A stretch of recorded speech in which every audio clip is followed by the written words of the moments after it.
Kickstarts TV, it's Matt Tarr, it's Lord of the Mics 7. Let's go talk to some of the guys involved.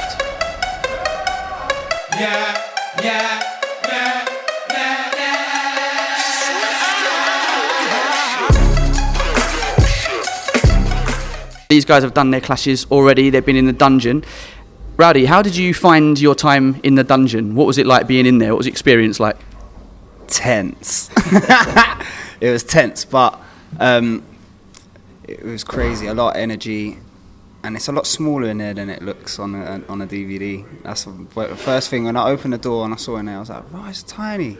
I expected it to be a lot bigger, but yeah, it was tense. Yeah. That's the main word to describe my time in the dungeon. Tense. And yourself? Yeah, I mean, just like Rowdy said, it was very tense. It's smaller in there than I actually anticipated.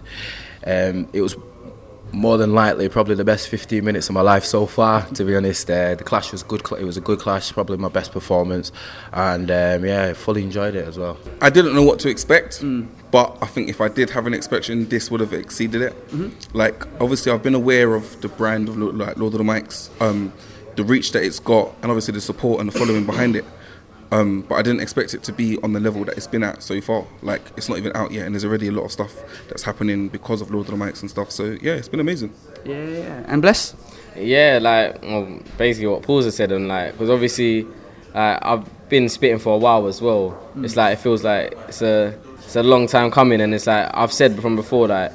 Even when Jammer told me that I was on Lord of the Mics, because obviously I done a rinse set, and I said basically that I will be on Lord of the Mics. It's just a matter of time, innit? Like, it's when, not if, innit? Yep. And obviously Jammer liked that about it, so it's like, and it's exceeded the expectations as well. Like, the things it's brought along, like my following's increased a lot as well. It's done a lot for me, man, and it's good to be part of history, man.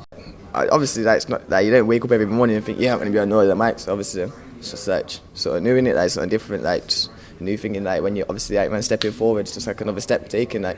Mm-hmm. Yeah. And obviously, like, legendary artists have appeared in the dungeon. How was it for yourself? Yeah, like Mez is saying, like, you never expect to be on things like this, especially when if we're Grime youngers and that, these are type of things we're watching and aspiring to be on, and it's things we learn off and that. So every day when I think and see us clashing on it, it's mad to see where we've come from. Like, it's mad. Big experience. I knew I had to be ready before I went there. I writ over, I think it was 600 and odd bars. I don't think I even got to spit half of them. But good experience. Like, as I say, man, a big shout out to Jammer for recognising me. I kind of got the recognition for the wrong reasons for a Vine going around on Instagram and through Twitter. But in the end, it came to be good, and I managed to do something good, so hopefully I can get recognised for that. This is your second appearance on Lord of the Mics, so you're kind of a Lord of the Mics veteran, I guess, compared to anyone else that's been on there. What was it like being in there for the second time? Do you know what? I think being in there for the second time probably made it easier because I've already been in there, so I knew what to expect. I knew, like, all the cameras, the lighting, that does affect you. It looks bigger on camera, but it's a small space. Mm-hmm. But because I was used to it, I knew what I was having to do. And I knew exactly all I had to do is really be confident and make sure that all the lyrics that I've wrote were fully memorized. So just all you have to do is your part, which was just get them out. And I think I did that. I think I executed that well.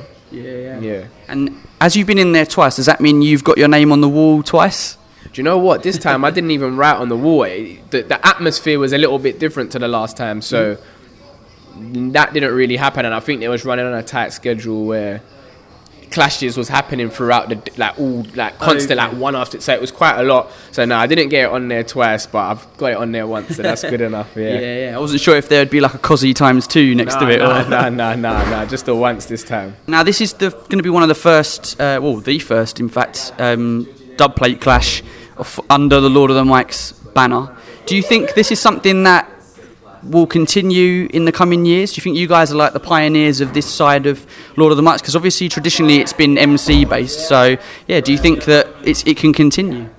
Yeah, well, obviously this is why me and Logan done it in the first place. This is why me and Mix are doing it now.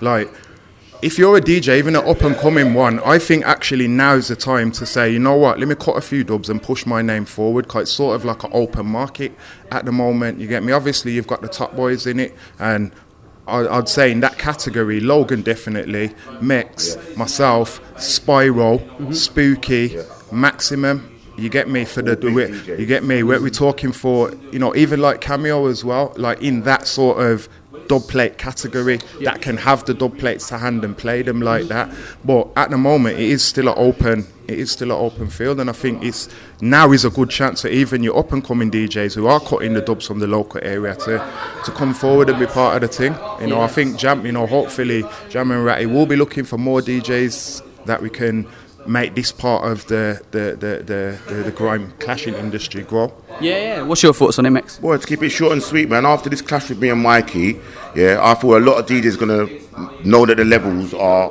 high and they're going to want part of it. They're going to want part of it. Do you know what I mean? They're going to I want to be like them too. Do you know what I mean? Yeah. And that's what I'm doing it for, to get more DJs involved so we can have a bigger collection of DJs coming at us and us going at them. Yeah. So loading the mics, it's just war.